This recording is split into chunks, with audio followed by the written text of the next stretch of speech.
قبر کو جنت کے ٹکڑوں میں سے ایک ٹکڑا قرار دیا ہے۔ زائرین کرام، جہاں آپ بیٹھے ہوئے ہیں یہ کوئی معمولی جگہ نہیں ہے، یہ عام جگہ نہیں ہے، بلکہ جنت کا ایک ٹکڑا ہے۔ پیغمبر نے فرمایا وَعَرَصَةً مِنْ عَرَصَاتِهَا، کہ جنت کی زمین کے حصوں میں سے ایک حصہ ہے۔ بھائی جنت کسے کہتے ہیں؟ کہا جنت وہ جگہ ہوتی ہے جہاں ہر طرح کا سکون ہوتا ہے، جہاں کوئی فکر نہیں ہوتی، جہاں کوئی غم نہیں ہوتا، جہاں کوئی رنج نہیں ہوتا۔ زائرین کرام کہتے ہیں، اور آپ نے خود محسوس کیا ہوگا کہ کتنی تکلیفیں برداشت کر کے، مشکلات برداشت کر کے، سفر کی تھکاوٹ کے باوجود جیسے ہی حرم کے اندر داخل ہوئے آپ، ایک ایسا سکون ملا کہ ویسا سکون کہیں نہیں ملتا۔ تو یہی تو جنت ہے کہ یہاں ہر طرح کا سکون ملتا ہے۔ عزیزان گرامی، پیغمبر نے فرمایا اے علی، اللہ نے آپ کی قبر کو اور آپ کی اولاد کی قبر کو جنت کے ٹکڑوں میں سے ٹکڑا قرار دیا۔ پھر اس کے بعد پیغمبر ارشاد فرماتے ہیں کہ اللہ نے چند لوگوں کو جنہیں منتخب کیا، ہر ایک کو نہیں بلکہ کچھ لوگوں کو اللہ نے منتخب کیا ہے اور ان کے دلوں کو مائل کیا ہے، اور وہ تکلیفیں برداشت کر کے، صعوبتیں برداشت کر کے، مشکلات برداشت کر کے آئیں گے اور آپ کی قبر کی زیارت کریں گے۔ دیکھیں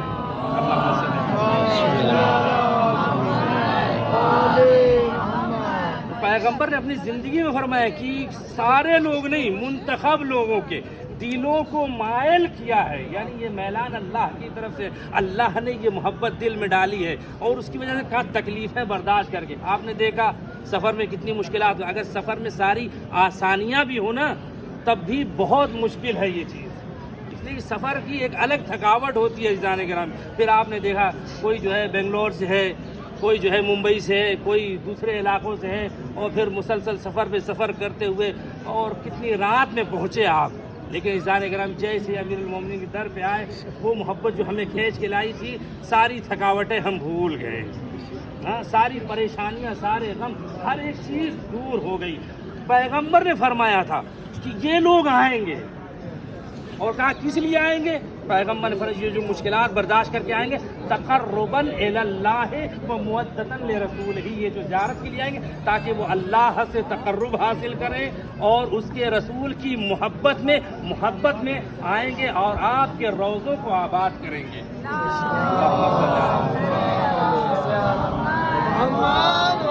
عزیزان گرامی، جب زائرین آئیں گے اس کے بعد پیغمبر نے ارشاد فرمایا، کہا کہ یا علی اولئک هم المخصوصون بشفاعتی، یہ جو آپ کی زیارت کے لیے آئیں گے نا، کہا قیامت کے دن انہی سے میری شفاعت مخصوص ہوگی، میں قیامت کے دن خاص ان کی شفاعت کروں گا۔ اے علی، یہ دنیا میں آپ کے زائر ہیں، غدن زوار فی الجنہ، اور کل یہ جنت میں میرے زائر ہوں گے، کل جنت میں یہ میری زیارت کریں گے۔ عزیزان گرامی، اس لیے کہ کہاں بیٹھے ہیں؟ باب مدینۃ العلم پہ بیٹھے ہیں، یعنی جو شہر علم کا دروازہ ہے ان کے در پر آئے ہیں۔ اسی لیے کہا کہ رسول علم کا شہر ہے، علی اس کے دروازہ، اگر رسول تک پہنچنا ہے تو علی کے در پر آنا ہوگا۔ اگر کوئی علی کے در پر آئے گا تو اسے رسالت کی معرفت ہوگی، اور جب رسالت کی معرفت ہوگی تو توحید ملے گی۔ تو پتہ یہ چلا یہی وہ در ہے، یہیں سے رسالت بھی ملتی ہے، یہیں سے توحید بھی ملتی ہے، یہ کوئی عام دروازہ نہیں ہے۔ عزیزان گرامی، ہم خوش نصیب ہیں کہ ہم یہاں پر پہنچے ہیں اور امیر المومنین کی زیارت کے لیے آئے ہیں۔ ایک ایک قدم جو آپ نے مولا کی زیارت میں اٹھائے ہیں اس کا کیا اجر اور ثواب ہے، آپ کی خدمت میں عرض کروں۔ چھٹے امام علیہ الصلوۃ والسلام فرمایا،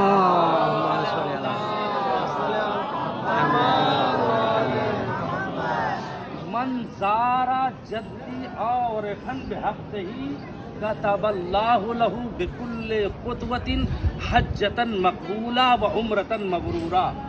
ابن ماردہ نے یہ روایت کی ہے، چھٹے امام نے فرمایا اگر کوئی میرے جد امیر المومنین کی زیارت کرے ان کے حق کی معرفت کے ساتھ، امام فرماتے ہیں کہ اللہ اسے کتب اللہ لہ بکل خطوۃ حجۃ مقبولہ، کہ اللہ ہر ایک قدم کے بدلے ایک حج مقبول کا ثواب دے گا اور ایک عمرہ مبرورہ کا ثواب دے گا۔ پھر امام فرماتے ہیں ابن مارد، اگر کوئی میرے جد کی زیارت کو آتا ہے، چاہے وہ پیدل چل کر آئے یا سواری پر چل کر آئے، اور اس کے قدم اس کے پیر جو ہے غبار آلود ہو جائے، ان پر خاک لگ جائے، اللہ نے ان قدموں پر جہنم کو حرام کر دیا ہے۔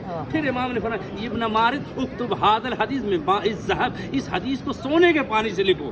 یوں تو ائمہ نے بہت ساری حدیثیں ارشاد فرمائی ہیں، لیکن وہاں یہ نہیں کہا کہ اس کو سونے کے پانی سے۔ امام نے فرمایا یہ میرے جد کی زیارت کی فضیلت کی بات ہے، لہذا اس چیز کو جو لکھنا تو سونے کے پانی سے لکھنا کہ جو میرے جد کی زیارت کو آتا ہے ہر ایک قدم پر اللہ اسے ایک حج مقبول کا ثواب دیتا ہے، ایک عمرے کا ثواب دیتا ہے۔ ہمارے قابل بعض لوگ عمرے سے بھی آئے ہیں، اللہ ان کے عمرے زیارت تمام عبادتوں کو قبول فرمائے، ہم سب کو بار بار زیارت عتبات مقدسہ اور حج اور عمرے کی زیارت جو ہے نصیب فرمائے۔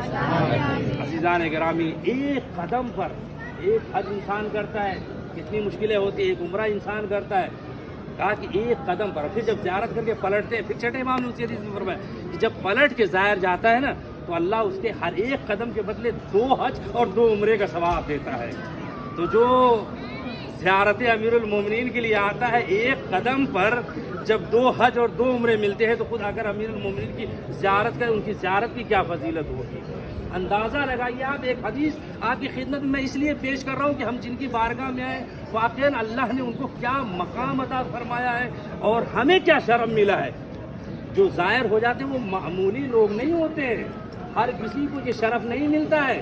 میں نے حدیث میں کہ منتخب لوگ جن کو اللہ نے چنا ہے، ان کے دلوں میں محبت ڈالی ہے، وہ امیر المومنین کی زیارت کو آتے ہیں۔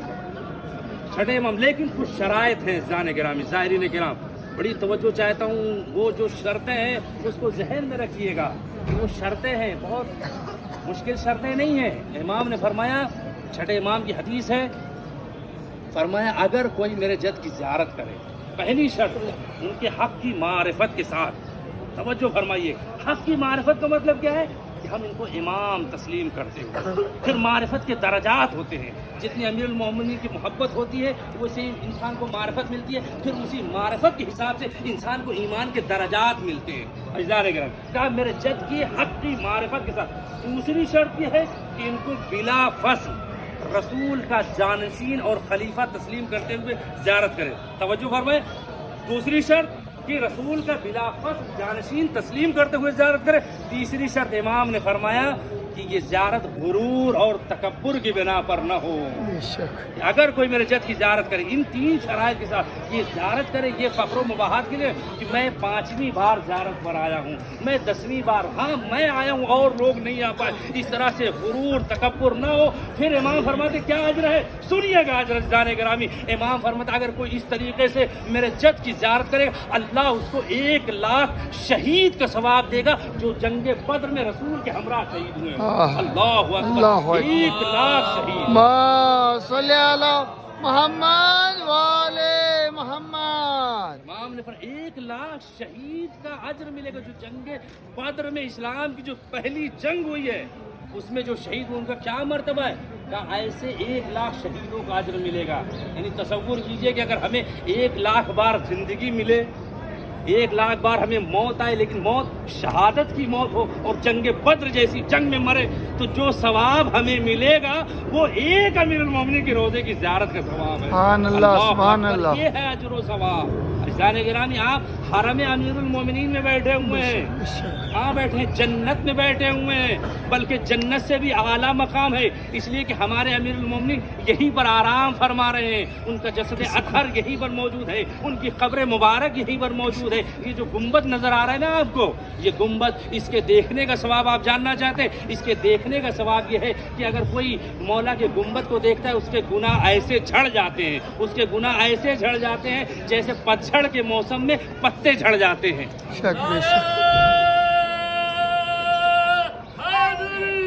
یا علی، یا علی، اللہم صلی علی محمد والے محمد۔ گنبد کے دیکھنے کا ثواب یہ ہے، سارے گناہ جھڑ جاتے ہیں جیسے پتجھڑ کے، ان کی جالی، ان کی ذریح مقدس دیکھنے کا یہ ثواب ہے۔ عزیزان گرامی، آپ شہر نجف میں موجود ہیں، کچھ دن انشاءاللہ آپ یہاں قیام کریں گے، یہاں پر ٹھہرنا، یہاں پر قیام کرنا، یہاں راتیں گزارنا، عزیزان کرام ہر ایک لمحہ آپ کا عبادت ہے۔ میں روایت آپ کی خدمت میں عرض کر رہا ہوں کہ یہ سرزمین نجف ایسی جگہ ہے، بہت ساری مقدس سرزمین ہے، لیکن شہر نجف میں سکونت اور یہاں ٹھہرنے کے لیے جو فضیلت وارد ہوئی ہے کہ روایتوں موجود ہے کہ یہاں پر سونا بھی عبادت ہے۔ سونا یعنی اگر انسان آ جائے اس سرزمین، اس لیے کہ مولا علی کی سرزمین ہے، اگر کوئی آ کر سو جائے تو اس کا سونا بھی عبادت ہے۔ عزیزان کرام میں آپ کی خدمت میں عرض کروں کہ چوتھے امام علیہ الصلوۃ والسلام اللہم صلی علی محمد جب اپنے جد کی زیارت کے لیے آئے، انہوں نے دیکھیں زیارت کی تعلیم ہمیں فرمائی، ہم انہی کی سیرت پر زیارت بھی اسی اعتبار سے کرتے ہیں۔ جب انہوں نے طریقے بتائے سارے ائمہ علیہ السلام نے، اور جب چوتھے امام علیہ الصلوۃ والسلام زیارت کے لیے آئے تو اس کے پیچھے جو ہے وہ صحن فاطمی ہے، اور اس کے بعد روڈ کے باہر جو ہے ایک مقامی امام زین العابدین علیہ السلام بھی ہے، چوتھے امام۔ جب چوتھے امام زیارت کے لیے آئے، اپنے جد کی قبر کی زیارت کی اور الٹے قدم چل کے آئے، اس جو ہے روضے کو یا قبر کو نہیں دکھائے، الٹے قدم چلتے ہوئے گئے، اور چوتھے امام علیہ الصلوۃ والسلام نے خیمہ لگوایا، ان کے ساتھ اصحاب بھی تھے، چاہنے والے بھی تھے۔ امام نے فرمایا کہ میرا بستر لگا دیا جائے۔ لوگوں نے سمجھا شاید سفر کی تھکاوٹ وغیرہ۔ چوتھے امام بڑے سکون کے ساتھ سوئے۔ جب صبح بیدار ہوئے تو لوگوں نے پوچھا جو ساتھ میں تھے، مولا ہم نے کبھی آپ کو سوتے ہوئے نہیں دیکھا کہ آپ مصلی عبادت میں موجود ہیں، دعائیں پڑھ رہے ہیں، نمازیں پڑھ رہے ہیں، تسبیحات میں مشغول ہیں، لیکن آپ جو ہے شاید سفر کی تھکاوٹ کی وجہ سے آپ کو پہلی مرتبہ ہم نے سوتے ہوئے دیکھا۔ مولا کبھی آپ کو ہم نے سوتے ہوئے نہیں دیکھا تھا، اس کی کیا وجہ ہے؟ مولا بہت زیادہ تھک گئے تھے آپ۔ پھر چوتھے امام نے فرمایا تمہیں نہیں معلوم، یہ میرے جد کی سرزمین ہے، یہ میرے جد امیر المؤمنین کی سرزمین، اس سرزمین پر سونا 70,000 سال کی عبادت سے افضل ہے۔ اللہ اکبر۔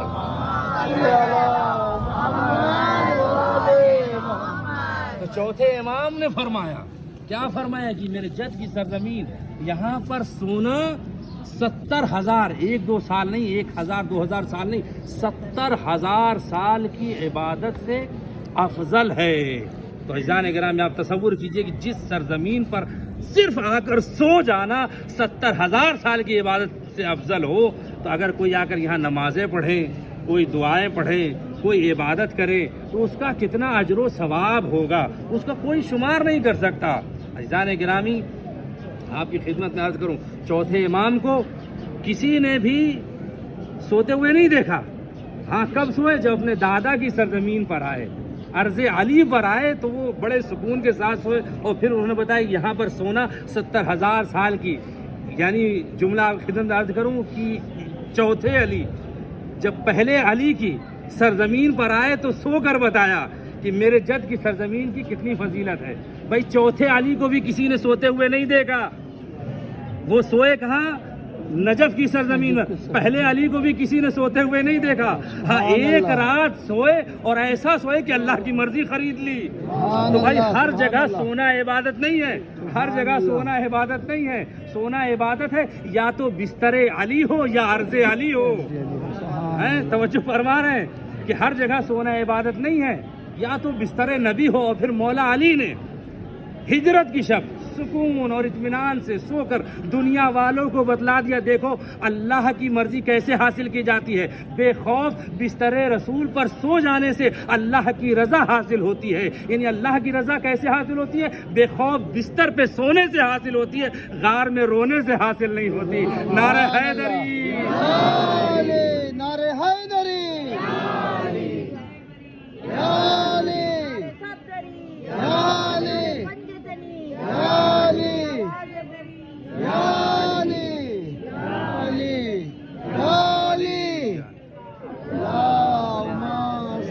کہنے والوں کو اللہ جزائے خیر عطا فرمائے۔ یا علی کہنا بہت بڑی بات ہے، اور آپ کہاں کہہ رہے ہیں؟ مولا علی کی بارگاہ میں، اور مولا کی بارگاہ بڑی عظیم بارگاہ ہے، ایک ایک مقام یہاں کا، ایک ایک جگہ بڑی مقدس جگہ ہے۔ زائرین میں آپ کی خدمت میں عرض کروں، جس دروازے سے ہم لوگ داخل ہوئے یہ باب القبلہ ہے۔ باب القبلہ گیٹ کیوں کہا جاتا ہے؟ قبلہ ادھر کی طرف ہے۔ خواتین جس دروازے سے آئی ہیں اسے باب الفرج کہا جاتا ہے، اور یہ جو ادھر کا دروازہ میں تھوڑا سا بتا دے رہا ہوں تاکہ آپ کے ذہن میں حرم کا نقشہ بھی رہے، تاکہ نکلتے وقت آتے وقت جاتے وقت کوئی مشکل نہ ہو۔ وہ جو دروازہ گھڑی اس پہ لگی ہوئی ہے اس کو باب الساعہ کہا جاتا ہے، گھڑی والا دروازہ، اور اس کو باب الرضا بھی کہا جاتا ہے۔ مولا رضا کے نام سے بھی یہ دروازہ منسوب ہے چونکہ مشہد ادھر کی جانب ہے۔ اور اس کے بغل میں ایک اور دروازہ ہے جسے باب مسلم بن عقیل کہا جاتا ہے، کیونکہ مسلم بن عقیل کوفہ وہ ادھر کی جانب ہے، وہیں پر ان کی قبر ہے، ان کے نام سے باب مسلم بن عقیل وہ دوسرا سیکنڈ دروازہ جو اسی طرف ہے وہ ہے۔ اس کے علاوہ ایک دروازہ جو ہے ادھر کی طرف پیچھے کی طرف ہے جسے باب شیخ طوسی علیہ الرحمہ کہا جاتا ہے۔ باب شیخ طوسی علیہ الرحمہ حوض علمیہ نجف اشرف کے مؤسس تھے، انہوں نے بنیاد رکھی تھی اور حوضے کی بنیاد رکھی تھی۔ بہت بڑی علمی شخصیت ہے، کتب اربعہ جو 4 ہماری کتابیں، 2 بڑی کتابیں انہوں نے تصنیف فرمائی ہیں، انہوں نے لکھی ہیں، بہت اعلیٰ مقام ہے ان کے۔ اس دروازے پورے روڈ کا نام جو ہے شارع طوسی ہے، وہیں پر ان کی مسجد ہے، مسجد شیخ طوسی، وہی ان کا گھر تھا، وہیں پر ان کی قبر بھی ہے۔ ٹھیک ہے زائرین کرام، تو یہ یہاں کے دروازے۔ اس کے علاوہ جو ہے یہ جو پہلا مینارہ دکھ رہا ہے یہ کہتے ہیں کہ تھوڑا سا ادھر کی جانب جو ہے جھکا ہوا ہے، جو مینارہ نظر آ رہا ہے۔ انجینئرس لوگوں نے کوشش بھی کی کسی طریقے اس کو سیدھا کیا، لیکن ہلکا سا ایسا جب دیکھتے ہیں تو محسوس ہوتا ہے کہ تھوڑا سا باب القبلہ کی طرف، چونکہ ادھر روضہ رسول ہے، ادھر کی طرف جو ہے تھوڑا سا جھکا ہوا ہے۔ اور اس کے نیچے جو ہے ایک اور گیٹ ہے، دروازہ، وہاں پر مقدس اردبیلی، شیخ مقدس اردبیلی، بہت بڑے عالم دین جنہوں نے امام زمانہ سے ملاقات کی، بہت سارے واقعات، بڑی بڑی کتابیں انہوں نے لکھی ہے، ان کی قبر مبارک بنی ہے۔ جو دوسرا مینار ہے وہاں پر جو گیٹ ہے اس کے اندر جائیں گے، وہاں پر بھی ایک عالم دین، بہت جلیل القدر عالم دین، شیخ علامہ ہلی ان کا نام سنا ہے آپ نے، ان کی قبر مبارک ہے۔ اس کے علاوہ بہت سارے علماء صالحین اسی حرم میں دفن ہیں۔ باب القبلہ جب انٹر ہوئے نا تو بائیں طرف جو ہے شیخ اعظم انصاری اور خلخالی خاندان کے مجتہدین، بڑے بڑے علماء وہ دفن ہیں۔ یہ دوسرا گیٹ نظر آ رہا ہے یہاں، وہاں پر شیخ عباس قمی جنہوں نے مفاتیح الجنان لکھی ہے ان کی قبر ہے۔ اس کے علاوہ یہ جتنے دروازے آپ کو نظر آ رہے ہیں کوئی یا تو حرم کا آفس ہے یا وہاں پر قبریں ہیں۔ سامنے اندر جائیں گے وہاں پر بھی بہت سارے علماء، آخوند خراسانی جنہوں نے کفایہ جیسی بہت بڑی کتاب جو حوضے کے اندر چلتی ہے، جسے پڑھنے والا انسان مستحیل ہو جاتا ہے، وہ کتابیں انہوں نے لکھی۔ اس کے علاوہ آیت اللہ سعید الحکیم رحمۃ اللہ علیہ، سید خوئی رحمۃ اللہ علیہ، یہ سارے علماء جو ہیں، سید خوئی صاحب کی وہاں پر قبر ہے۔ جانے گرام یہ ساری قبریں ہیں، یہ جو لوگ بھی یہاں پر آ گئے ان کا بھی مقدر چمک گیا۔ آپ دیکھیں کہ امیر المومنین کی قبر ہے، مبارک ہے، انہی کے پہلو میں جناب آدم بھی آرام کر رہے ہیں، جناب نوح، السلام علی ضجیعیک آدم و نوح، جو ان کے پہلو میں، ان کی الگ سے کوئی قبر نہیں ہے، قبر الگ سے نہیں ہے وہی، لیکن ان کے پہلو میں جناب آدم و نوح بھی دفن ہیں۔